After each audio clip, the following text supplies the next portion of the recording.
Hello बच्चों, मैं हूं आपका अपना दोस्त इम्तियाज और आप देख रहे हैं आपका अपना यूट्यूब चैनल माई केमिस्ट्री। चलिए आज हम लोग स्ट्रक्चर ऑफ एटम को आगे बढ़ाते हैं और आज के लेक्चर में हम पढ़ेंगे क्वांटम मैकेनिकल मॉडल के बारे में, यानी क्वांटम नंबर्स के बारे में बात करने वाले हैं। ओके, एक बहुत ही अच्छा और सबसे लास्ट एटॉमिक मॉडल जिसको पढ़ने के बाद आपका ये जितने भी स्ट्रक्चर ऑफ एटम जितने एटॉमिक मॉडल थे सब आप खत्म कर चुके हैं। ठीक है, स्टार्ट करेंगे।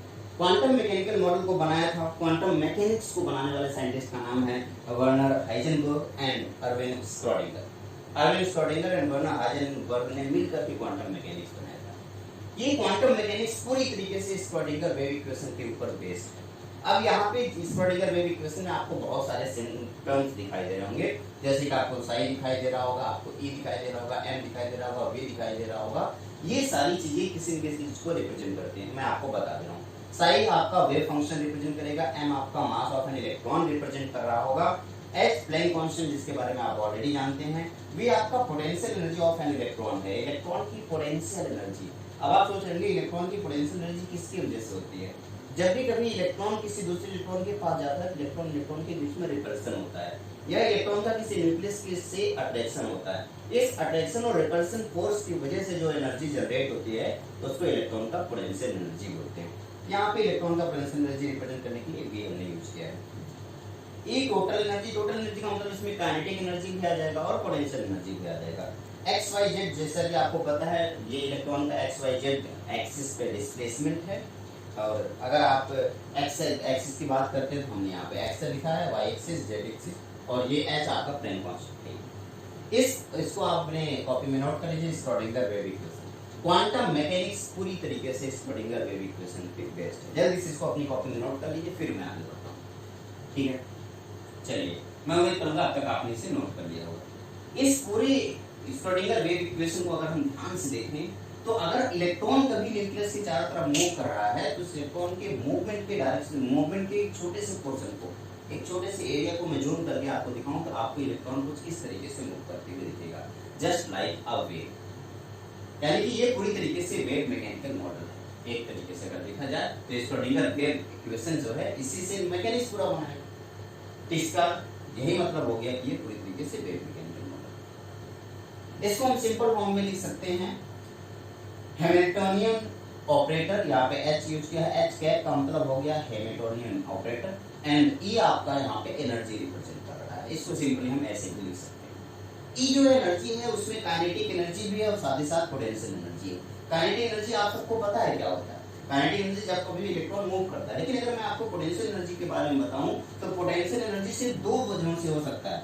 एक तो इलेक्ट्रॉन के बीच में जो अट्रैक्शन फोर्स होता है उसकी वजह से हो सकता है,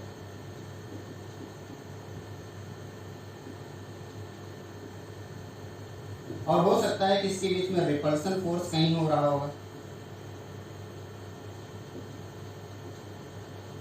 तो अट्रैक्शन फोर्स और रिपल्सन फोर्स की वजह से अगर कभी भी कोई एनर्जी क्रिएट हो रही है तो उस एनर्जी को आप बोल सकते हैं आपका पोटेंशियल एनर्जी। ये पोटेंशियल एनर्जी इलेक्ट्रॉन का, इलेक्ट्रॉन का पोटेंशियल एनर्जी दिख रहा है, ये इलेक्ट्रॉन के अट्रैक्शन और रिपल्सन फोर्स की वजह से दिख रहा होगा। मैं उम्मीद करूंगा कि अब तक आप इन सारी चीजों को नोट कर चुके हैं। आप सारी चीजों को नोट करते जाएंगे ज्यादा बेटर रहेगा समझने।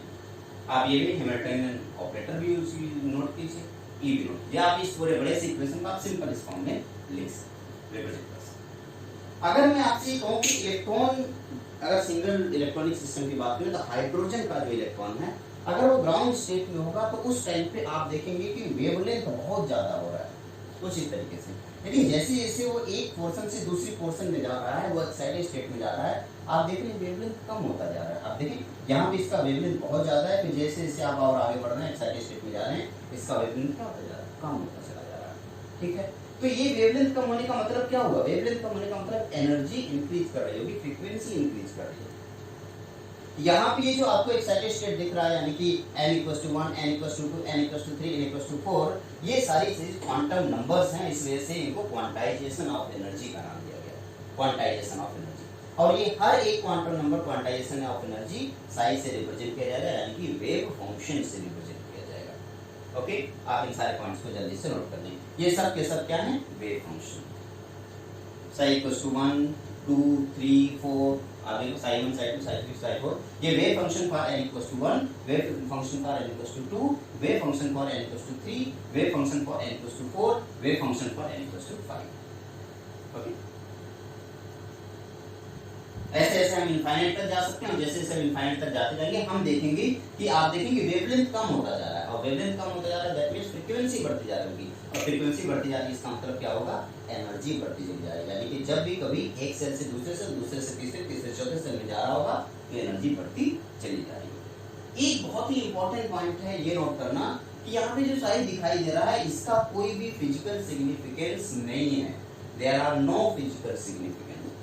आराम से नोट करिए, स्टार पॉइंट बना नोट करें, side does not carry any physical significance, but अगर हम इसी साइड का स्क्वायर कर दें तब जाकर के हमें प्रोबेबिलिटी डेंसिटी दिखाई देगी। देखिए ये साइन है, लेकिन अगर मैं साइड का स्क्वायर कर देता हूं तो पहले अब यहाँ पे जब आप देखेंगे साइड में आप ये नीचे वाला पोर्शन भी दिखाई दे रहा है। जैसे आपने इस साइड का स्क्वायर कर दिया, स्क्वायर करने पे आपको पता है ये सिर्फ कोई भी चीज नेगेटिव को भी स्क्वायर कर देंगे तो पॉजिटिव हो जाएगा, तो हर एक चीज स्क्वायर होता है तो पॉजिटिव हो जाता है। एक तो एम्पलीट्यूड जब जस्ट डबल हो जाता है और दूसरे नेगेटिव पोर्शन पॉजिटिव हो जाता है। तो यहाँ पे अगर आप ये ग्राफ देखें, ध्यान से देख लें, यहाँ पे अगर आप ये ग्राफ देख रहे हैं तो साइड की वैल्यू यहाँ पे साइड में जो दिखाई दे रहा है वो नेगेटिव में दिखाई दे रहा है, यहाँ पे भी नेगेटिव में भी दिखाई दे रहा है। देखें ये पोर्शन पॉजिटिव है, ये पोर्शन नेगेटिव है, ये पोर्शन पॉजिटिव है, ये नेगेटिव, ये पॉजिटिव, ये नेगेटिव है। लेकिन जब हमने क्या किया, इसका स्क्वायर कर दिया, तो स्क्वायर करने के बाद देखिए अपने पॉजिटिव तो पॉजिटिव है ही, ये भी पॉजिटिव, ये भी पॉजिटिव, पॉजिटिव पॉजिटिव, ये भी पॉजिटिव, पॉजिटिव पॉजिटिव, हर जगह आपको पॉजिटिव दिखाई दे रहा है, नेगेटिव पोर्शन दिखाई नहीं दे रहा। फिर आपके दिमाग में आएगा कि ये साई 1 यानी मैंने अभी थोड़ी देर पहले बताया कि इसका कोई भी फिजिकल सिग्निफिकेंस आपकी लाइफ में नहीं है, लेकिन इसका फिजिकल सिग्निफिकेंस है, ये बताएगा आपका प्रोबेबिलिटी डेंसिटी या प्रोबेबिलिटी फैक्टर, इलेक्ट्रॉन के ज्यादातर पाए जाने के चांसेस। यानी कि यहाँ पे जो आपको साइज स्क्वायर दिखाई दे रहा है ये आपका प्रोबेबिलिटी फंक्शन है, या आप कह सकते हैं probability of finding electron. This is also known as probability of finding electron. Not this. ये आपका probability of finding electron है, या probability density बोल सकते हैं, या probability function बोल सकते हैं। तीनों में से जो मन करे आप वो नाम इसका यूज कर सकते हैं, probability function, probability density and probability of finding electron। ठीक है, या this is simple। तो मैंने आपको बता दिया यहाँ पे जो भी हमने अभी इस पर्टिकुलर एप्लीकेशन में साइड का यूज किया है वो साइड का सिंपल कोई फिजिकल सिग्निफिकेंस नहीं है, बट स्क्वायर करने पे हमें प्रोबेबिलिटी फंक्शन मिल जाता है। प्रोबेबिलिटी फंक्शन का मतलब है इलेक्ट्रॉन के पाए जाने के ज्यादातर चांस, ज्यादातर प्रोबेबिलिटी इलेक्ट्रॉन के पाए जाने की कहाँ होगी, इसे प्रोबेबिलिटी फंक्शन का नाम देते हैं। चलिए मैं उम्मीद करूंगा कि अब तक आपने इस सारी चीजों को नोट कर लिया। आगे तो इलेक्ट्रॉन के पाए जाने के चांसेस सबसे ज्यादा कहाँ पे होगा, जैसा कि आप लोगों ने बोहर के एटॉमिक थ्योरी में पढ़ा है। बोहर ने अपने एटॉमिक थ्योरी में बात बताई कि न्यूक्लियस से एक पर्टिकुलर डिस्टेंस पे इलेक्ट्रॉन पाया जाएगा, लेकिन क्वांटम मैकेनिकल मॉडल ये कहता है कि इलेक्ट्रॉन कहीं भी पाया जा सकता है। और अगर उसके प्रोबेबिलिटी डेंसिटी के बारे में हम बात करें तो प्रोबेबिलिटी डेंसिटी यानी कि न्यूक्लियस के सबसे पास इलेक्ट्रॉन के पाए जाने के चांसेस सबसे ज्यादा होंगे, और जैसे जैसे आप दूर चले जाएंगे इलेक्ट्रॉन के पाए जाने के चांसेस बहुत कम होते चले जाएंगे। यहाँ पे आप देखें ये जो इतना एरिया है ये इलेक्ट्रॉन के पाए जाने के चांसेस सबसे ज्यादा बता रहा है, और उसके बाद का जो एरिया है इलेक्ट्रॉन के पाए जाने के चांसेस बहुत ही कम है। तो ये है maximum probability of finding electron, maximum probability of finding an electron.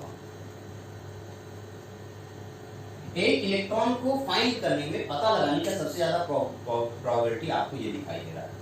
अगर इसके बाहर भी एक दो चांस हो सकता है, लेकिन आप ये समझ लीजिए कि 90% इलेक्ट्रॉन इसी एरिया के अंदर आ रहे हैं। ये जो आपको एक एरिया दिखाई दे रहा है, कलरफुल एरिया दिखाई दे रहा है, 99% इलेक्ट्रॉन के पाए जाने के चांसेस यही है। यानी कि आप ये समझ सकते हैं 99% ऑफ इलेक्ट्रॉन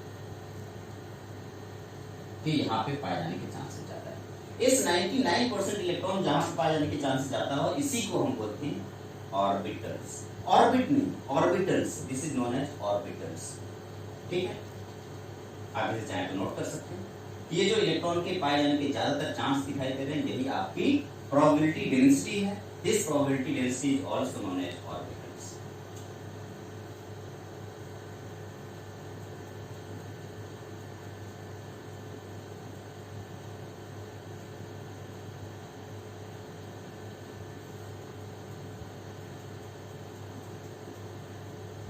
ऑर्बिटल्स। ऑर्बिट और ऑर्बिटल में अंतर है, ये ऑर्बिटल है, ऑर्बिट नहीं। ऑर्बिटल का मतलब हो गया कि जहां पे इलेक्ट्रॉन के, ये 3 डायमेंशनल स्पेस है जहां पे इलेक्ट्रॉन के पाए जाने के चांसेस सबसे ज्यादा है। आप इसको अपनी कॉपी में नोट करें, ठीक है। This is also known as orbital wave function. This is also known as orbital wave function. Orbital और orbital wave function, this is also known as atomic orbital और ऑर्बिटल वेव फंक्शन। अगर आपसे कोई question पूछे what is orbital, तो आप बस इतना बोल सकते हैं कि एक ऐसा 3 डायमेंशनल स्पेस जहां पे इलेक्ट्रॉन के पाए जाने के चांसेस 99.9% पे, यानी कि मैक्सिमम, उसे आप ऑर्बिटल, उस 3 डायमेंशनल स्पेस को आप ऑर्बिटल बोलते हैं, ठीक है। इसी ऑर्बिटल को ऑर्बिटल वेव फंक्शन के नाम से भी बुलाया जा सकता है।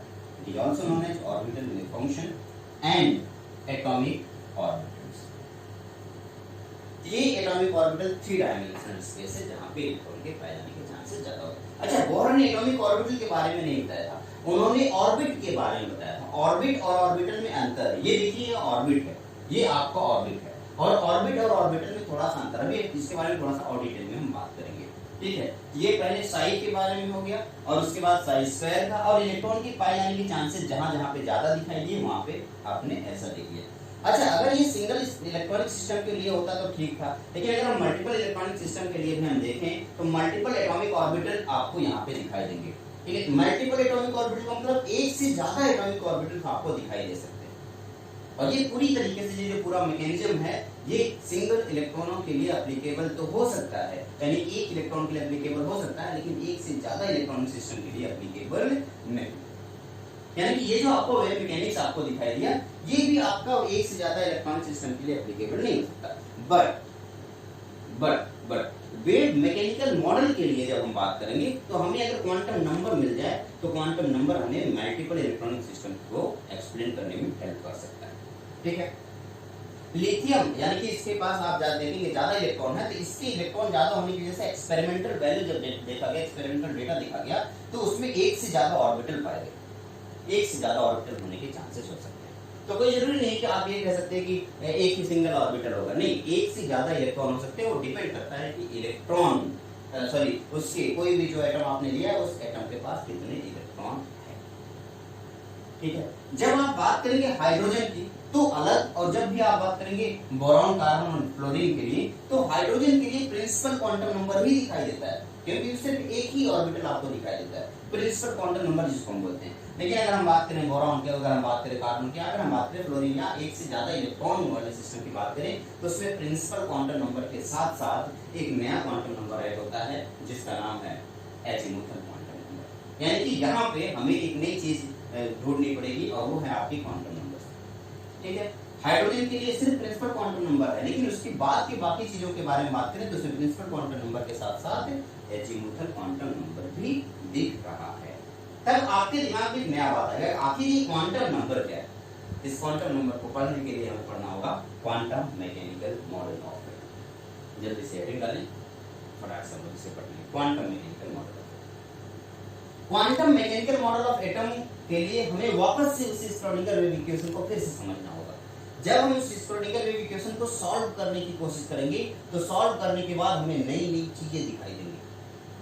श्रोडिंगर वेव इक्वेशन को सॉल्व करना मैं आपको नहीं सिखाऊंगा, क्यों? क्योंकि आपके सिलेबस में श्रोडिंगर वेव इक्वेशन का सॉल्यूशन नहीं है और ना ही अभी आप इसे लायक हैं कि आप इस चीज को समझ पाएं। लेकिन बस आप इतना याद रखें कि श्रोडिंगर वेव इक्वेशन के लिए जो हमने ये ग्राफ तैयार किया था, तो इसमें ये जो हैमिल्टनियन ऑपरेटर और साथ ही साथ एनर्जी का जो ग्राफ दिखा था, उस एनर्जी के ग्राफ में एक पूरा का पूरा वेवलेंथ के साथ एक वेव दिखाई दिया था, और उस वेव में मैंने आपको बताया था कि जैसे जैसे आप इसके एक्साइटेड स्टेट में जाते हैं तो वेव का जो वेवलेंथ है वो कम होता जाता है, फ्रीक्वेंसी ज्यादा हो जाती है, ठीक है।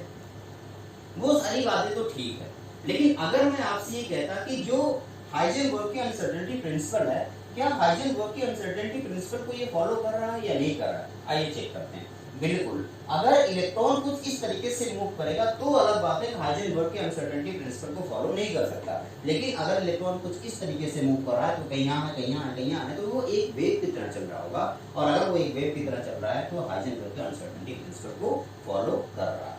आप उसकी पोजीशन को बता सकते हैं। देखिए आप बता सकते हैं कि इलेक्ट्रॉन यहाँ ज्यादा अमाउंट में पाया जाएगा, इलेक्ट्रॉन यहाँ ज्यादा अमाउंट में पाया जाएगा, इलेक्ट्रॉन यहाँ नहीं पाया जाएगा, या इलेक्ट्रॉन यहाँ नहीं पाया जाएगा, और इलेक्ट्रॉन किस स्पीड से मूव कर रहा है आप ये भी बता सकते हैं। ठीक है, तो हम wave mechanical quantum mechanical model Heisenberg के अनसर्टेनिटी प्रिंसिपल को प्रॉपर एक्सप्लेन करता है।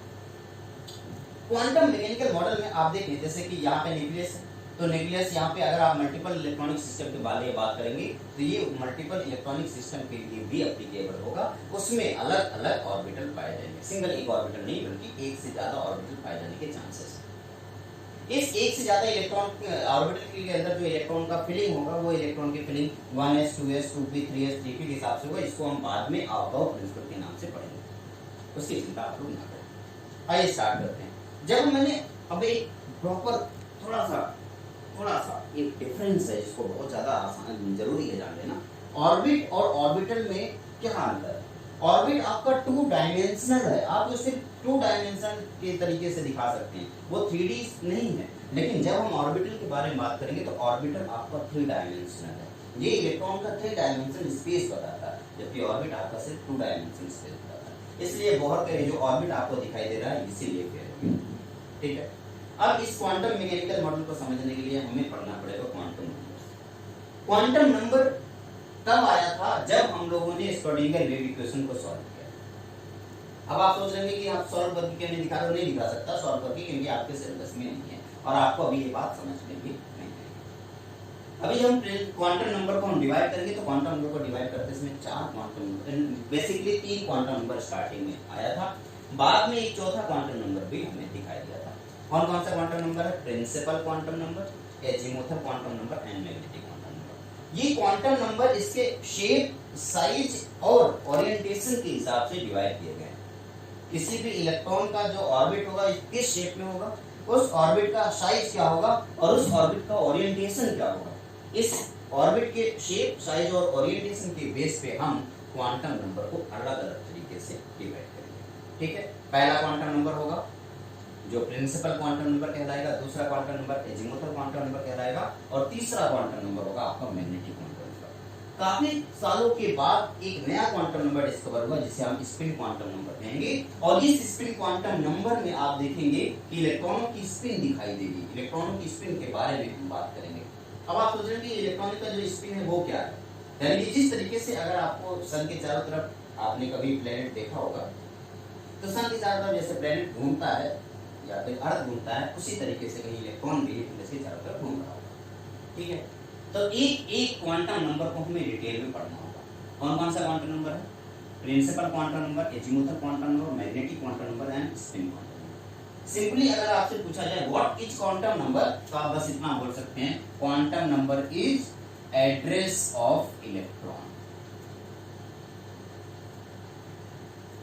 Quantum number is address of electron. जब भी कभी हमें इलेक्ट्रॉन को डिस्कवर करना हो, इलेक्ट्रॉन को ढूंढना है, तो उसके एड्रेस का पता होना बहुत ज्यादा जरूरी है। जब तक उसका एड्रेस नहीं पता होगा तब तक आप इलेक्ट्रॉन को ढूंढ नहीं पाएंगे। जैसे बिना एड्रेस के आप मेरा घर नहीं ढूंढ सकते, उसी तरीके से बिना एड्रेस के आप इलेक्ट्रॉन को भी नहीं ढूंढ सकते। अब उस एड्रेस में जो सबसे पहली लाइन होगी वो पहली लाइन है आपका principal quantum number, second line आपका azimuthal quantum number, third line आपका मैग्नेटिक क्वांटम नंबर, और फोर्थ में तो आपको इलेक्ट्रॉन की डिस्कवरी हो गई, इलेक्ट्रॉन आपको मिल ही गया है। ठीक है, तो एक इस एड्रेस ऑफ इलेक्ट्रॉन यानी कि इलेक्ट्रॉन के इस एड्रेस के एक एक लाइन को हम थोड़ा सा डिटेल में पढ़ेंगे और हर एक लाइन को समझने की कोशिश करेंगे। अगर आपसे ये पूछा जाए कि इलेक्ट्रॉन कहाँ होता है, आप बोलेंगे इलेक्ट्रॉन एटम के अंदर होता है, लेकिन एटम के अंदर वो कहाँ पे होता है ये पता कर पाना थोड़ा सा मुश्किल। आइए चेक करते हैं कि किस तरीके से हम इस एड्रेस को ढूंढेंगे और इलेक्ट्रॉन को फाइंड करेंगे। हेडिंग डालें quantum numbers, that means address of electron. There are 4 types of quantum number. First one is principal quantum number, second one is azimuthal quantum number, third one is magnetic quantum number and last one is spin quantum number. एक एक quantum number को detail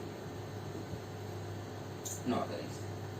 सबसे पहले हम principal quantum number की बात करें। Principal quantum number का मतलब होता है मेन एनर्जी लेवल, जो आपको यहाँ पे दिखाई दे रहा है। ये देखिए आपका n = फर्स्ट यानी कि k सेल, उसके बाद आपका l सेल आया, तो ये जो आपको एनर्जी लेवल दिखाई दे रहा है इसी को आप बोलते हैं प्रिंसिपल क्वांटम नंबर। तो जहां पे भी कहीं आपको प्रिंसिपल क्वांटम नंबर दिखाई दे तो principal quantum number that means main energy level. Main energy level आपका प्रिंसिपल क्वांटम नंबर होता है, ठीक है। तो ये आपका हो गया main energy level that means principal quantum number. यहां पे सब ये principal quantum number n = 1, n = 2, n = 3 and n = 4। n = 1, n = 2, n = 3, n = 4 ये आपका नंबर ऑफ शेल है कि कौन से जिस तरीके से बोहर ने अपना सेल बताया था ना n = 1 2 3 4 याद आया होगा, यही है आपका main principal quantum number, main energy level, ठीक है। ये आपका प्रिंसिपल क्वांटम नंबर हो गया या main energy level n = 1, n = 2, n = 3, n = 4। अगर आप एनर्जी के बारे में बात करें तो आपको पता है जैसे जैसे आप आगे बढ़ेंगे पहले और दूसरे या तीसरे या चौथे के बारे में बात करेंगे तो एनर्जी लेवल वैसे बढ़ता चला जाएगा, एक एक करके एनर्जी आप देखेंगे बढ़ता चला जा रहा है। तो पहले और दूसरे में ज्यादा एनर्जी है। जिस तरीके से सिंगल इलेक्ट्रॉन सिस्टम के लिए सारी चीजें आपको दिखाई दे रही, hydrogen helium plus lithium plus 2 के लिए आपको ये पूरा सिस्टम दिखाई दे रहा है। उसमें इलेक्ट्रॉन कहीं पे भी हो सकता है, first shell, second shell, third shell, fourth shell, किसी भी वे भी इलेक्ट्रॉन हो सकता है। इलेक्ट्रॉन ग्राउंड स्टेट अगर ये इस सेल में है तो ग्राउंड स्टेट में है, इसके बाद के किसी सेल में होगा तो वो एक्साइटेड स्टेट कहलाएगा, यानी कि फर्स्ट सेल, सेकंड सेल या थर्ड सेल में होगा तो वो एक्साइटेड स्टेट में कहलाएगा, ठीक है। अगर आपको नंबर ऑफ ऑर्बिटल के बारे में बात करनी है तो नंबर ऑफ ऑर्बिटल इसका n² होगा, यानी कि अगर आपके पास प्रिंसिपल एनर्जी लेवल को मैं n के मान के चलूं, इसको अगर n मान के चलूं तो आप बस इतना याद रखें कि इसमें जो नंबर ऑफ ऑर्बिटल होगा, नंबर ऑफ ऑर्बिटल ये होगा n², ठीक है। और अगर मैं आपसे बोलूं कि ये फर्स्ट सेल है, फर्स्ट सेल को k, दूसरे सेकंड सेल को n, थर्ड सेल को m, इसी तरीके से KLMN 1 2 3 4 को KLMN के हिसाब से रिप्रेजेंट किया जाएगा। तो ये हो गया आपका नंबर ऑफ जो सेल है। बोहर ने इसी सेल को KLMN का नाम दिया था, यानी कि अगर प्रिंसिपल क्वांटम नंबर 1 है तो K shell, principal quantum number 2 है तो L shell, principal quantum number 3 है तो M सेल, और इसी तरीके से प्रिंसिपल क्वांटम नंबर 4 है तो N सेल का नाम दिया गया।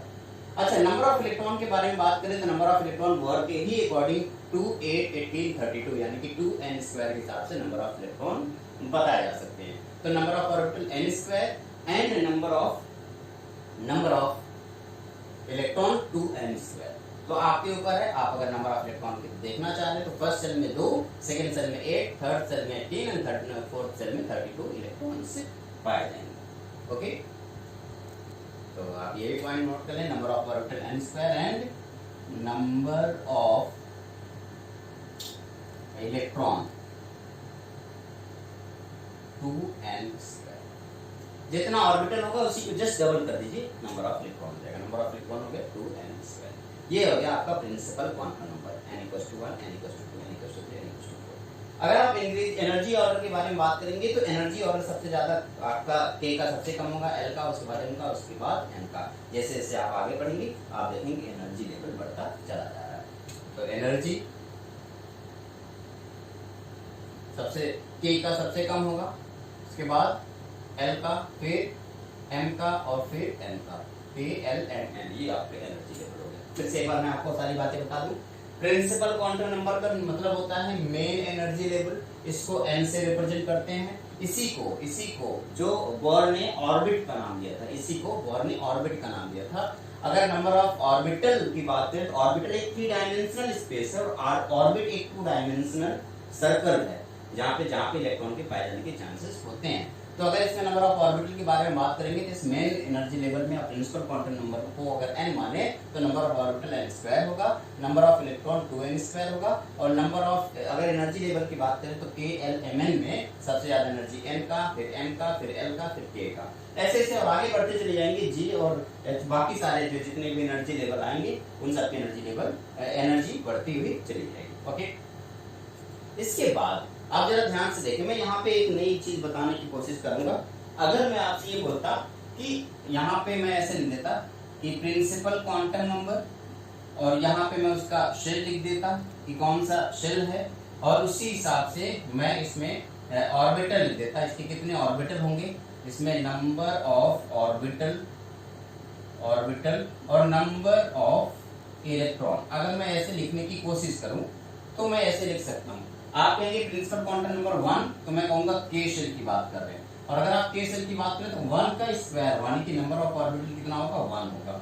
अच्छा, number of electron 2n square यानी कि 2 नंबर ऑफ इलेक्ट्रॉन आ जाएंगे। इसी तरीके से प्रिंसिपल क्वांटम नंबर को हम 2 लिखें तो k के बाद l आएगा, l शेल की बात कर रहे हैं। नंबर ऑफ इलेक्ट्रॉन कितना होगा, 2 2 जा 4 यानी कि 4 ऑर्बिटल इसमें पाए जाएंगे। इलेक्ट्रॉन कितना हो जाएगा, 4 2 जा 8, देखें 2n स्क्वायर के हिसाब से नंबर ऑफ इलेक्ट्रॉन आ जाएंगे। 3 की बात करें kl, उसके बाद m आ जाएगा, m में 3 3 जा 9 और यहाँ पे 18 आ जाएगा। Okay, KLM 1 2 3। इसी तरीके से मैं अगर 4 की बात करूं तो KLMN n के लिए नंबर ऑफ ऑर्बिटल 1, यहाँ पे देखें 4 4 4 4 4 जा 16 और यहाँ पे अगर देखें तो 32, ये हो गया। तो आ गया KLMN 1 2 3 4, number of orbital 1 4 9 16 and number of electron 2 8 18 32। आप इसको जरा ध्यान से देख लें और नोट कर लें। नंबर ऑफ ऑर्बिटल का फॉर्मूला मैं यहाँ पे लिख दे रहा हूँ n स्क्वायर और नंबर ऑफ इलेक्ट्रॉन का फॉर्मूला है 2n स्क्वायर। ओके, ये है प्रिंसिपल क्वांटम नंबर यानी कि n, ये स्मॉल है। आप इसको जल्दी से कॉपी कर लें, उसके बाद हम आगे बढ़ेंगे हमारा नेक्स्ट क्वांटम नंबर जिसे हम अजीमुथल क्वांटम नंबर के नाम से जानते हैं। चलिए, उम्मीद करूंगा अब तक आप इसे नोट कर चुके। अब हम बात करेंगे अपने अजीमुथल क्वांटम नंबर के। ये जो आपको ऑर्बिटल दिखाई दे रहा है ना बेटा, आपको जो ऑर्बिटल दिखाई दे रहा है, जिससे मैंने 1 2 3 ऐसे मैं ऑर्बिटल बता रहा हूँ, number of orbital 2n square मैंने अभी थोड़ी देर पहले जो लिखा है यहाँ पे, तो एक ही सेल में एक से ज्यादा ऑर्बिटल होते हैं। उन ऑर्बिटल को हम सबसेल के नाम से बुला सकते हैं और उस ऑर्बिटल को रिप्रेजेंट करने के लिए हमें नया क्वांटम नंबर चाहिए जिसका नाम है अजीमुथल क्वांटम नंबर। अगर मैं s ऑर्बिटल की बात करूं, s सबसेल की बात करूं, देखो एक सेल था एक सबसेल, ये s सबसेल की बात करूं तो उसके लिए अजीमुथल क्वांटम नंबर l की वैल्यू 0 हो जाएगी। अच्छा, अगर मैं p सबसेल की बात करूं तो p सबसेल के लिए अजीमुथल क्वांटम नंबर l की वैल्यू 1 हो जाएगी। तो अगर मैं अजीमुथल क्वांटम नंबर की बात कर रहा हूं तो आप कह सकते हैं सबसेल, सबसेल की बात कर रहा हूं यानी कि मैं s p d f की बात कर रहा हूं मैं s p d f की बात कर रहा हूं। फॉर s, अगर मैं s के लिए बात करूंगा तो अगर मैं s के लिए बात करूं तो s के लिए 0, p के लिए 1, D के लिए मैं 2 का यूज करूंगा, F के लिए मैं 3 का यूज करूंगा। ये देखिए L, इसे जो 1 2 3 4 आपको 0 1 2 3 4 दिखाई दे रहा है, इसको अजीमुथल क्वांटम नंबर लिखेंगे और अजीमुथल क्वांटम नंबर को हम स्मॉल l से रिप्रेजेंट करेंगे। ओके, एक बार वापस से देखते हैं। अजीमुथल क्वांटम नंबर को हम स्मॉल l से रिप्रेजेंट करेंगे। अगर l की वैल्यू 0 है दैट मींस s सबसेल की बात किया जा रहा है, L की वैल्यू 1 है दैट मींस p सबसेल की बात कर रहे हैं, L की वैल्यू 2 है दैट मींस d सबसेल की बात कर रहे हैं और L की वैल्यू 3 हो तो हम f सबसेल की बात कर रहे हैं। ठीक है, तो अगर मैं प्रिंसिपल क्वांटम नंबर को ध्यान से देखूं तो फर्स्ट प्रिंसिपल क्वांटम नंबर में s, second principal quantum number में sp, third principal quantum number में spd and fourth principal quantum number spdf होगा। ठीक है, तो मैं ऐसे भी लिख सकता हूं, मैं इसको यहां से ऐसे हटा करके ऐसे लिख सकता हूं, यहां पे मैं लिख दूंगा सबसेल और यहां पे अजीमुथल क्वांटम नंबर। तो सबसेल की जगह पे s, azimuthal quantum number 0, p 1, d के लिए 2, f के लिए 3, तो s p d f के लिए ऐसे हो जाएगा। इसीलिए मैं अगर g की बात करूं तो 4, h की बात करूं तो 5, ऐसे होता चला जाएगा अजीमुथल क्वांटम नंबर। ठीक है, तो मैं यहाँ पे s के लिए 1 हो जाएगा, p के लिए 2 हो जाएगा, d के लिए 3 हो जाएगा, f के लिए 4 हो जाएगा। तो ये प्रिंसिपल क्वांटम नंबर n = 1 के लिए सिर्फ s होगा, n = 2 में s के साथ साथ p भी होगा, n = 3 में s तो होगा, p भी होगा और d होगा, n = 4 की बात करें तो s p d और f सब होंगे। ओके, जितने सेल उतने ही सबसेल। ठीक है, मेरे ख्याल से अब आप इन सारी बातों को अच्छे से समझ गए होंगे और नोट भी कर लेंगे। आप ये नोट करते जाए ताकि मैं अच्छे से आगे सारी चीजों को एक्सप्लेन कर सकूं। ओके, अगर मैं P के बारे में बात करूं तो P के 3 होंगे, P के 3 होंगे और कौन कौन से 3 होंगे, Px, Py एंड Pj। अगर मैं इनके बारे में बात करूं, ये इसका ओरिएंटेशन क्या हो गया, ये ओरिएंटेशन। अगर मैं इस ओरिएंटेशन को ध्यान दूं तो एक p ऑर्बिटल का जो ओरिएंटेशन होगा वो px, py एंड pz होगा। ये तीन टाइप के ओरिएंटेशन होंगे। इस ओरिएंटेशन को हम मैग्नेटिक क्वांटम नंबर के नाम से बुलाएंगे, मैग्नेटिक क्वांटम नंबर के नाम से बुलाएंगे। तो ये आपका एजीमुथल क्वांटम नंबर हो गया, जिसको अभी तक आपने नोट किया होगा। ओके, अब हम बात करेंगे ओरिएंटेशन के बारे में। ये जो ओरिएंटेशन है इसको आप मैग्नेटिक क्वांटम नंबर के नाम से बुला सकते हैं। ठीक है, जैसे अगर मैं बात करूं कि फर्स्ट सेल की बात करें तो फर्स्ट सेल में आपने देखा L = 1। देखिए वही बात, वही पुरानी बातें फिर से आपको बता दूं कि फर्स्ट सेल के लिए S था तो L यहाँ पे 0 था, लेकिन सेकंड सेल में S के साथ साथ P था यानी कि 0 के साथ साथ 1 था। थर्ड सेल में S P D था यानी कि 0 के साथ साथ 1, 1 के साथ साथ 2, 2 के साथ साथ 3, ऐसे भी था। तो इसी तरीके से 0 1 2 3 आप ध्यान से मैं यहाँ पर देख रहा हूँ। S के लिए मैं 0 यूज करता हूँ, P के लिए 1 यूज करता हूँ, D के लिए 2 यूज करता हूँ, F के लिए 3 यूज कर सकता हूँ। तो आप देखेंगे N = 4 में 0 है, 1 है, 2 है, 3 है, ये सब है। ये आपका इसका सबसेट यानी कि magnetic quantum azimuthal quantum number हो गया। एजीमुथल क्वांटम नंबर इसको हम L से रिप्रेजेंट करेंगे। L की value 0 1 2 3 4 dot dot dot n-1 तक होगी, क्योंकि 0 से स्टार्ट हुई है इसलिए n-1 तक जाएगी। ठीक है, एक बार जरा इसको ध्यान से देखो, इस चार्ट को बनाने। अगर मैं प्रिंसिपल क्वांटम नंबर को 1 लिखूं तो प्रिंसिपल क्वांटम नंबर 1 लिखूंगा तो उसमें एजीमुथल क्वांटम नंबर 0 से लेकर कहां तक जाएगा, n-1 तक। तो इसके लिए 1 का मतलब 0, 1 में एजीमुथल क्वांटम नंबर 0 होगा, उसके लिए जो सबसे यूज होगा वो कौन सा यूज होगा, s। ओके, अच्छा प्रिंसिपल क्वांटम नंबर अगर 1 है तो इसमें कौन सा सेल यूज होगा, आप कहेंगे सर k सेल, उसके बाद l, ये m और ये n, ये है आपका शेल। ये कौन सा, ये क्या लिखा हुआ है, शेल लिखा हुआ है। ये प्रिंसिपल क्वांटम नंबर है, ये इसका शेल है। इस सेल के साथ ये है आपका सबसेल और ये आपका एजीमुथल क्वांटम नंबर। चलो आप ध्यान से देखिए।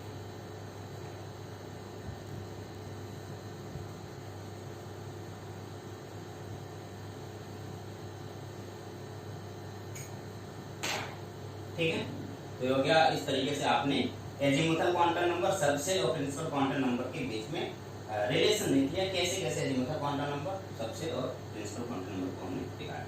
अगर प्रिंसिपल क्वांटम नंबर n है तो उसमें एजीमुथल क्वांटम नंबर 0 होगा और वो s सबसेल को रिप्रेजेंट करेगा। अगर प्रिंसिपल क्वांटम नंबर 2 है तो एजीमुथल क्वांटम नंबर 0 के साथ साथ 1 भी होगा और जो सबसेल यूज होगा वो s और साथ साथ p होगा। अगर हम प्रिंसिपल क्वांटम नंबर को 3 से रिप्रेजेंट करें तो उसके लिए एजीमुथल क्वांटम नंबर 0 1 और 2 होगा और उसे जो सबसेल रिप्रेजेंट कर रहा हो वो सबसेल होगा आपका s p and d subshell होगा। इसी तरीके से अगर हम प्रिंसिपल क्वांटम नंबर को 4 लिखें तो 4 के साथ सारी सी होगी, फिर 5 फिर 6 फिर ऐसे बढ़ाते चले जाएंगे। आप एजीमुथल क्वांटम नंबर 0 1 2 3 यानी कि s p d f g h i j ऐसे लिख सकते हैं। अब आइए फर्स्ट 4 एजीमुथल क्वांटम नंबर को हम नोटेशन देख लेते हैं।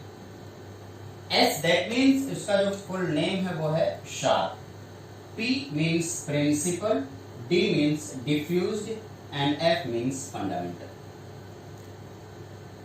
ठीक है, आप ये लैटिन के कुछ वर्ड हैं जिनकी वजह से ये इनका SPDF नाम पड़ा हुआ है, फिर आप इसको ध्यान से देखें और इसे नोट करें। ये आपकी कॉपी में नोट होना चाहिए। एजीमुथल क्वांटम नंबर 0 है, दैट मींस सबसेल कौन सा होगा, s, नोटेशन शॉर्ट। अगर एजीमुथल क्वांटम नंबर 1 है तो सबसेल कौन सा होगा, p, नोटेशन होगा प्रिंसिपल।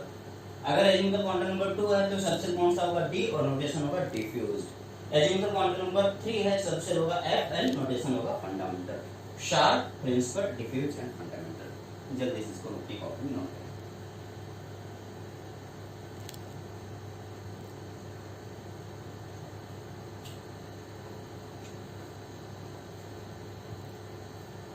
मेरे ख्याल से सारी बातें SPDF जो है वो शार्प, प्रिंसिपल, डिफ्यूज और फंडामेंटल को फर्स्ट लेटर से रिप्रेजेंट किया गया।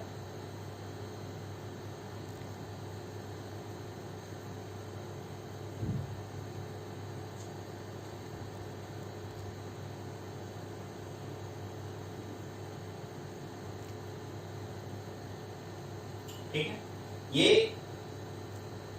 फिर से एक बार देख लीजिए। जैसे मैं इस चीज को एक बार वापस से लिख दे रहा हूँ। प्रिंसिपल क्वांटम नंबर अगर n है तो एजीमुथल का नंबर क्या होगा, 0। अच्छा 1 को क्या बोलते हैं, कौन सा सेल, k सेल। अच्छा 0 है तो 0 को सबसेल कौन सा है, s सबसेल होता है। अच्छा 2 है तो उसमें कौन सा अजीमुथल क्वांटम नंबर होगा 0 और 1। कौन से शेल की बात कर रहे हो आप 2 का मतलब शेल की बात कर रहे हो, सब शेल की बात कर रहे हो L, और 0 मतलब S, 1 का मतलब हो गया P। इसी तरीके से अगर मैं 3 की बात करूं, 3 का मतलब कौन सा शेल है, M शेल है, M शेल यानी कि थर्ड शेल।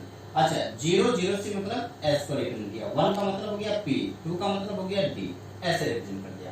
इसी तरीके से 4 के लिए आप देखेंगे 0 1 2 3, 4 का मतलब कौन सा शेल, N सब शेल, और 0 1 2 3 का मतलब 0 का मतलब S, 1 का मतलब P, 2 का मतलब D एंड 3 का मतलब S। अब जरा ध्यान से देखें, इन सारी चीजों को समझें। ये पूरा आपका, इसको अपनी कॉपी में नोट कर लेंगे। फाइनली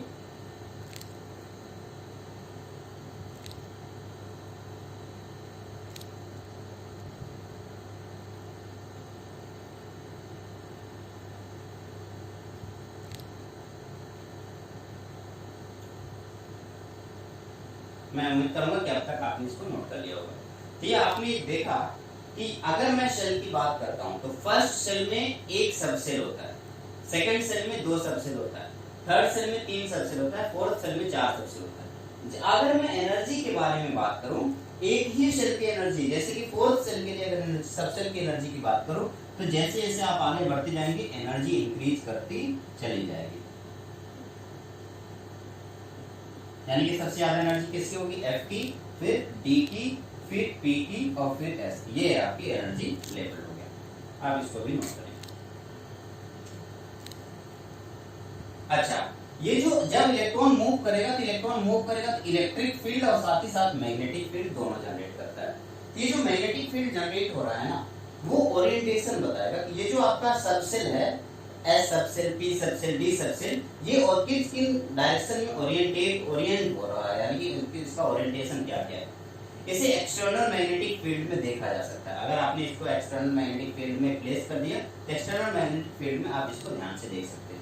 इन सारी चीजों को हम मैग्नेटिक क्वांटम नंबर से रिप्रेजेंट कर सकते हैं। तो नेक्स्ट रीडिंग हमारा होगा मैग्नेटिक क्वांटम नंबर। उस मैग्नेटिक क्वांटम नंबर में आप देखेंगे तो मैग्नेटिक क्वांटम नंबर को हम ML से रिप्रेजेंट करेंगे। मैग्नेटिक क्वांटम नंबर किससे रिप्रेजेंट करेंगे, ML से रिप्रेजेंट करेंगे।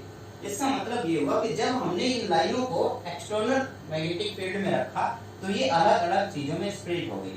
जब मैं 1s को रखा मैग्नेटिक फील्ड में तो कोई फर्क नहीं पड़ा, वो 1s ही दिखा, 1 ही दिखा। लेकिन जब 2 को रखा, सेकंड सेल की रखा, तो सेकंड सेल में 2s और 2p होगा, तो 2s वाला तो एक ही दिखा, लेकिन जब 2p वाला देखा गया तो 3 दिखाई दिया। इसी तरीके से 3s की बात किया तो 3s वाला तो एक ही दिखा, लेकिन 3p वाला 3 दिखा और 3d वाला 5 दिख गया। तो यानी कि मेरे कहने का मतलब ये है कि जब आपने इसको मैग्नेटिक फील्ड में रखा तो S का तो एक ही ऑर्बिटल दिखा, लेकिन अगर मैं P की बात करूं तो P में कितने ऑर्बिटल दिखे थे बेटा, 3 ऑर्बिटल। P में कितने ऑर्बिटल दिख गए, 3 ऑर्बिटल दिख गए। इसी तरीके से जब हमने D देखने की कोशिश की तो D में कितने ऑर्बिटल दिख गए, 5 ऑर्बिटल। मैं आपको दिखाया तो नहीं, लेकिन फिर भी मैं आपको बोलूं कि S के कितने ऑर्बिटल हो जाएंगे, 7। इसी तरीके से देखें 1 3 5 और यहाँ पे हम बात करेंगे 7 ऑर्बिटल की। यानी कि आप देखेंगे F के पास कितने ऑर्बिटल हो जाएंगे, 7 ऑर्बिटल। तो ये 1 orbital, 2 3 orbital, 5 orbital, 7 orbital. S के पास 1 ऑर्बिटल होगा, P के पास 3 ऑर्बिटल होगा, D के पास 5 ऑर्बिटल होगा और F के पास 7 ऑर्बिटल। कैसे पता चला, हमने इसको एक्सटर्नल मैग्नेटिक फील्ड में रख करके चेक किया, और जब हमने एक्सटर्नल मैग्नेटिक फील्ड में रखा तो हमें जो लाइनें दिखाई देती थी, स्पेक्ट्रल लाइनें दिखाई दे रही थी, वो कुछ अलग तरीके से दिखाई दे रही थी, और उसी के बेस पे हमने मैग्नेटिक क्वांटम नंबर बना दिया।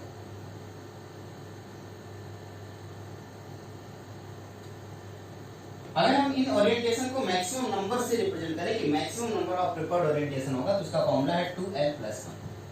Maximum number of preferred orientation 2l+1। l कहां से स्टार्ट होगा, -l से लेके +l तक, ये ml की वैल्यू होगी। ml this equals to -l to +l, और आप इस पॉइंट को नोट करें, मैक्सिमम ओरिएंटेशन हो जाएगा आपका 2l+1। अगर मैं यहां से देखूं तो ये पोर्शन 0, ये है -h, h का मतलब आपका वही, ये 2h, ये +h है, ये +2h। अगर एंगुलर मोमेंटम की बात करें तो एंगुलर मोमेंटम के लिए हमने फॉर्मूला यहाँ पे यूज किया है l+1 h/2π। L l plus one h upon 2 पाई। ध्यान से देखना, ये आपका एंगुलर मोमेंटम का फॉर्मूला। तो एंगुलर मोमेंटम जब भी कभी आपको दिखाई दे और आपसे पूछा जाए एंगुलर मोमेंटम का फॉर्मूला क्या होगा,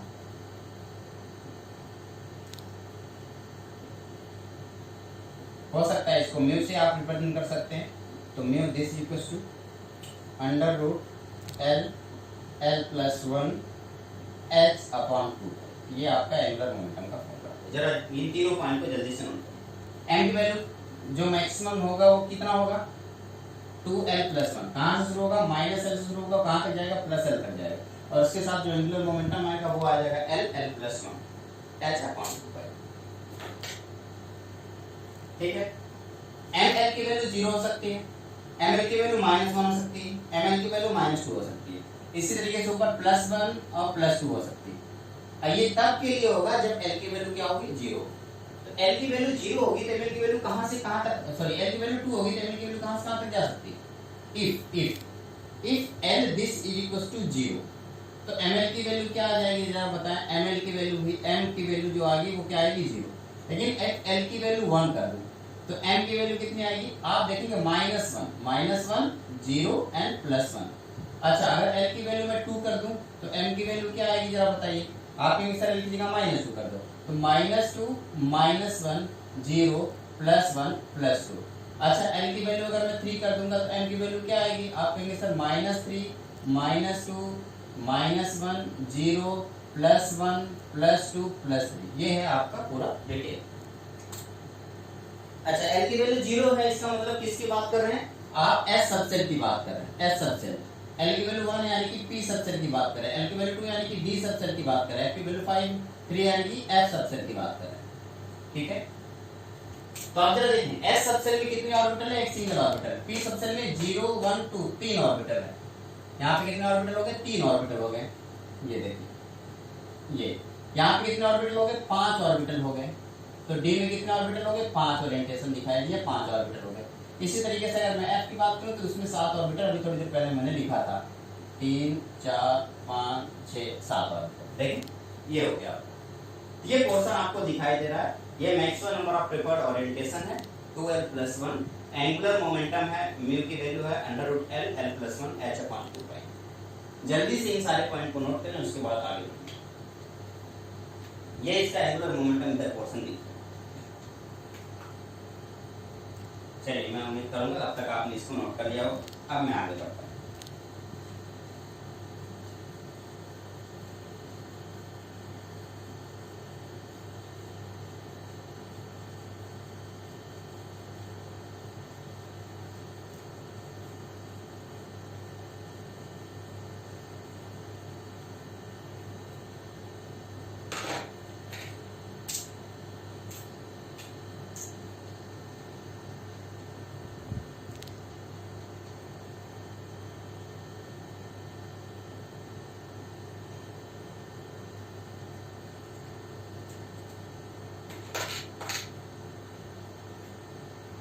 ठीक है,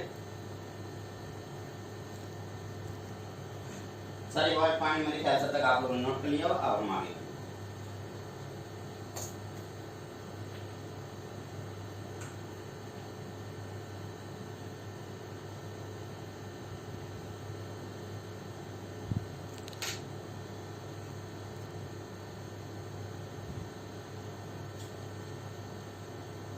ये बात मैं आपको एक बार फिर से वापस सारी चीजें दिखा दे रहा हूँ। जब मैं एस ओरिएंटेशन की बात करता था, एस के लिए ओरिएंटेशन की बात करता था, एल की वैल्यू 0 होती थी तो एम की वैल्यू कितनी आती थी, 0 आती थी। थोड़ी देर पहले मैंने देखा, फॉर्मूले में वैल्यू पुट करके आप देखेंगे तो ऐसा है। अगर एल की वैल्यू 0 तो एम की वैल्यू क्या होगी, 0 का मतलब एस की सिर्फ एक ही ओरिएंटेशन हो सकता है। लेकिन अगर मैं पी के बारे में बात करूं तो पी की आप देखेंगे 3 ओरिएंटेशन होगा। क्यों, क्योंकि इसके लिए एम की वैल्यू 1 -1 0 एंड +1 ये होता है। तो अगर इसके लिए -1 0 +1 हो रहा है यानी कि 3 ओरिएंटेशन। 3 ओरिएंटेशन का मतलब होगा 3 डायरेक्शन। कौन कौन सा 3 डायरेक्शन, 3 ऑर्बिटल होगा px py एंड pz। इसी तरीके से हम d के बारे में बात करेंगे। जब आप d के बारे में बात करेंगे तो उसके लिए l की वैल्यू 2 होगी और l की वैल्यू 2 है तो l की वैल्यू क्या आती थी, -2 -1 0 +1 +2 यानी कि इसके 5 ओरिएंटेशन होंगे। 5 ओरिएंटेशन मतलब 5 ऑर्बिटल्स होंगे। तो डी के कितने ऑर्बिटल्स हो गए 5 ऑर्बिटल्स, एस के कितने ऑर्बिटल्स हो गए एक ही ऑर्बिटल होगा, पी के कितने ऑर्बिटल हो गए 3 ऑर्बिटल हो गए, तो डी के कितने हो गए 5। ठीक है, अब इस 5 ऑर्बिटल में मैं आपको आगे चल के इनके 5 ऑर्बिटल के बारे में डिटेल में बताऊंगा। मैं अभी यहाँ बस इतना लिख दे रहा हूँ, p x y sorry d x y d y z d z x d z square x sorry d x square y square and d z square. ये आपके ओरिएंटेशन, कितने ओरिएंटेशन में 5 ओरिएंटेशन, 5 ओरिएंटेशन यानी कि 5 orbital. -2 -1 0 +1 +2 यानी कि dxy dy dz dx y square and dz square, ये 5 orbitals आपको दिखाई देंगे। इसी तरीके से अगर मैं f के बारे में बात करूंगा तो f के 7 ऑर्बिटल हो जाएंगे, g के 9 ऑर्बिटल हो जाएंगे, h के 11 ऑर्बिटल्स हो जाएंगे। ठीक है, मेरे ख्याल से सारी बातें अब आपके समझ में अच्छे से आ रही होंगी। ठीक है,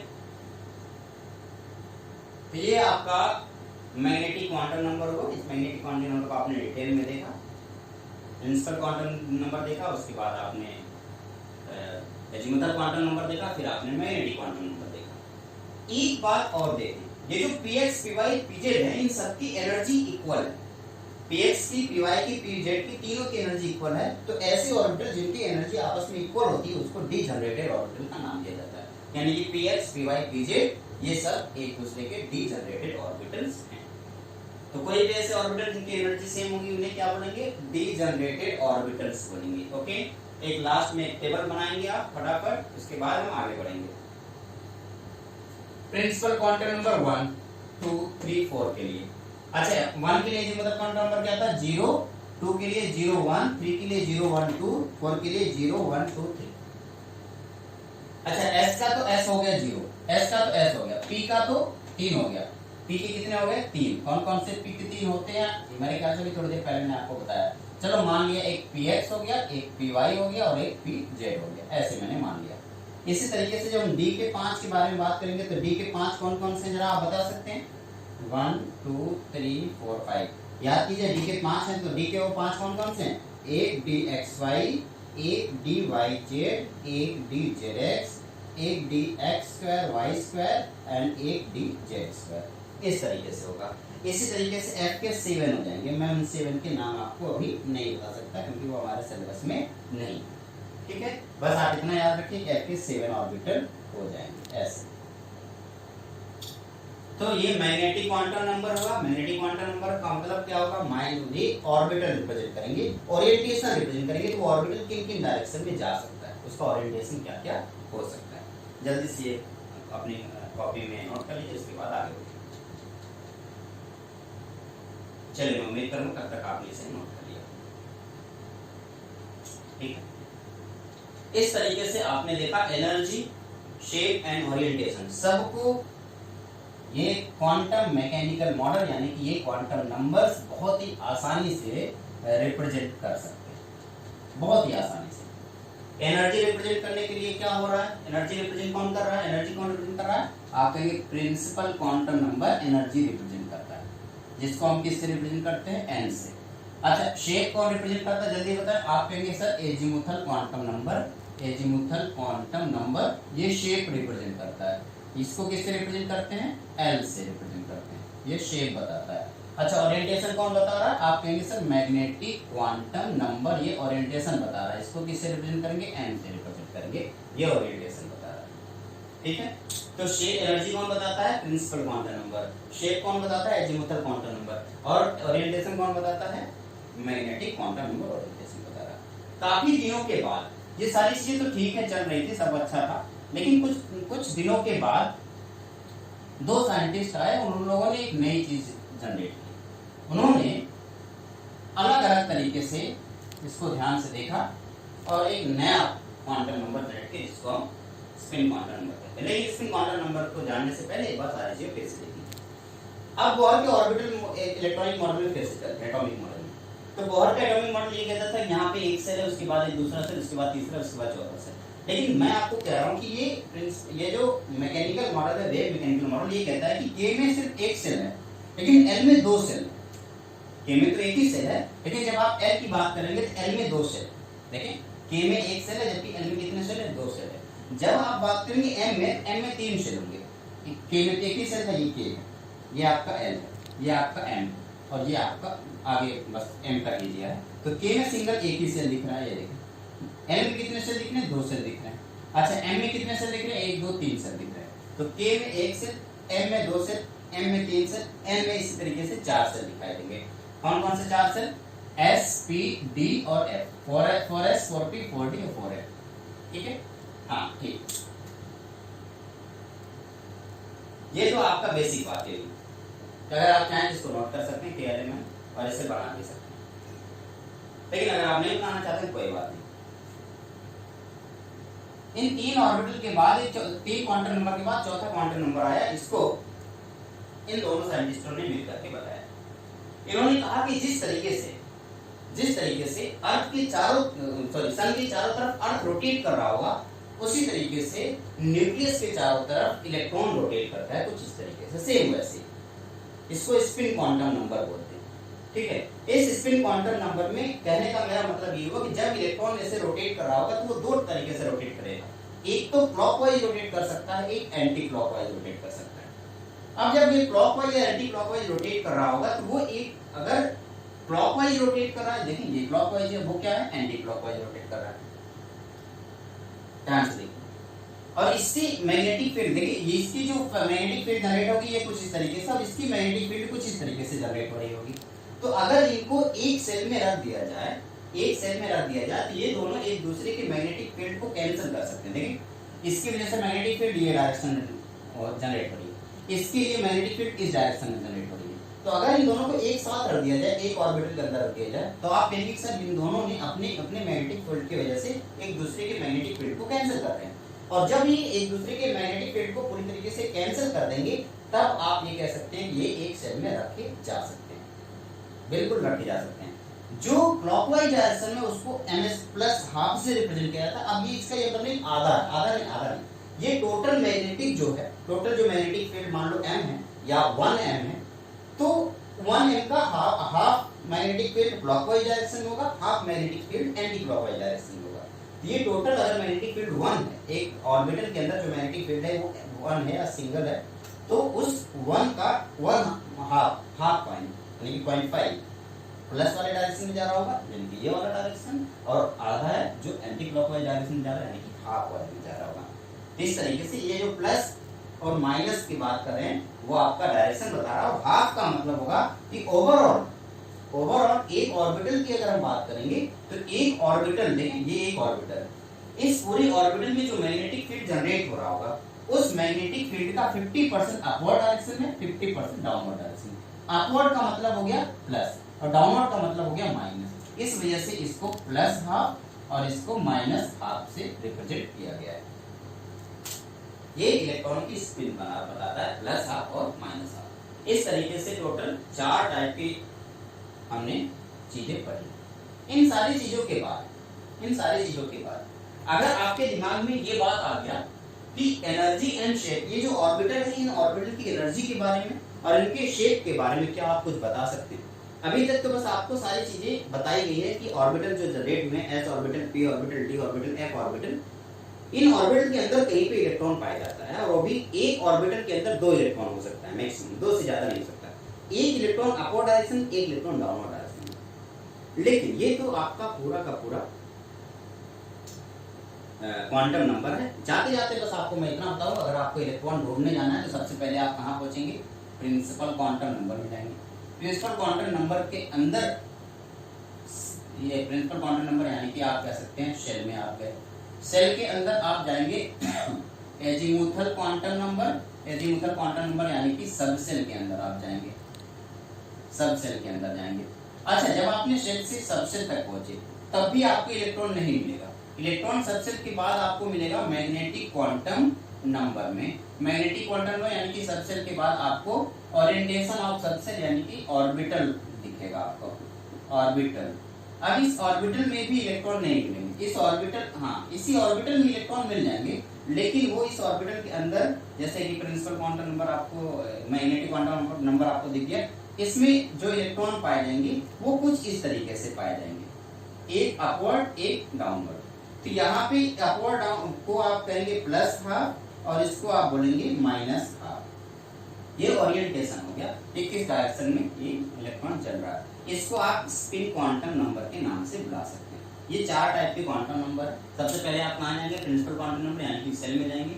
उसके बाद एजीमुथल क्वांटम नंबर यानी कि सबसेल में जाएंगे। उसके बाद मैग्नेटिक क्वांटम नंबर यानी कि ऑर्बिटल में जाएंगे। अब ऑर्बिटल में आप पहुंच गए, ये आपको ऑर्बिटल, ये आपको जो मैं रेड कलर से दिखा रहा हूँ, ये आपका एक ऑर्बिटल आपको दिख गया, ये आपका एक ऑर्बिटल। इस ऑर्बिटल में आप पहुंच चुके हैं। अब इस ऑर्बिटल में 2 इलेक्ट्रॉन है, एक इलेक्ट्रॉन प्लस आपका होगा, एक इलेक्ट्रॉन माइनस आपका होगा। ये इलेक्ट्रॉन आपका प्लस आप यानी कि क्लॉकवाइज, ये क्लॉकवाइज होगा, क्लॉकवाइज रोटेशन, और इसका एंटी क्लॉकवाइज रोटेशन। ओके, अब इस क्लॉकवाइज रोटेशन से जो अभी पूरे मान लो पूरे, अगर मैं इस पूरे ऑर्बिटल के मैग्नेटिक क्वांटम से निकलने वाला मैग्नेटिक फील्ड को m मानूं, तो उस m की वजह से जो उसका m का 50% जो अपवर्ड डायरेक्शन होगा, 50% जो डाउनवर्ड डायरेक्शन होगा, 50% को प्लस हाफ से 50% को माइनस हाफ से रिप्रेजेंट कर दिया। यानी एक इलेक्ट्रॉन प्लस हाफ से दूसरे इलेक्ट्रॉन को माइनस हाफ से रिप्रेजेंट कर दिया। ये आपका अब इलेक्ट्रॉन निकल के आ गया, इलेक्ट्रॉन मिल गया। हम इस पर क्वेश्चन प्रैक्टिस करेंगे, लेकिन अभी नहीं, इसके बाद। ठीक है, आज का लेक्चर बस यहीं तक रहेगा। उसके बाद मिलेंगे नेक्स्ट लेक्चर में, हम आपको इसके शेप के बारे में बताएंगे, ऑर्बिटल शेप, sp-df के शेप के बारे में बताएंगे, और साथ ही साथ इनके एनर्जी के बारे में भी हम बात करेंगे। ठीक है, तो आज का मुझे इजाजत दीजिए। आज का लेक्चर यहीं पे खत्म होता है। आप सब लोग अपना ख्याल रखें, लेकिन जाने से पहले अगर आपने इस यूट्यूब चैनल को सब्सक्राइब नहीं किया तो प्लीज यार सब्सक्राइब करें। Okay, bye bye.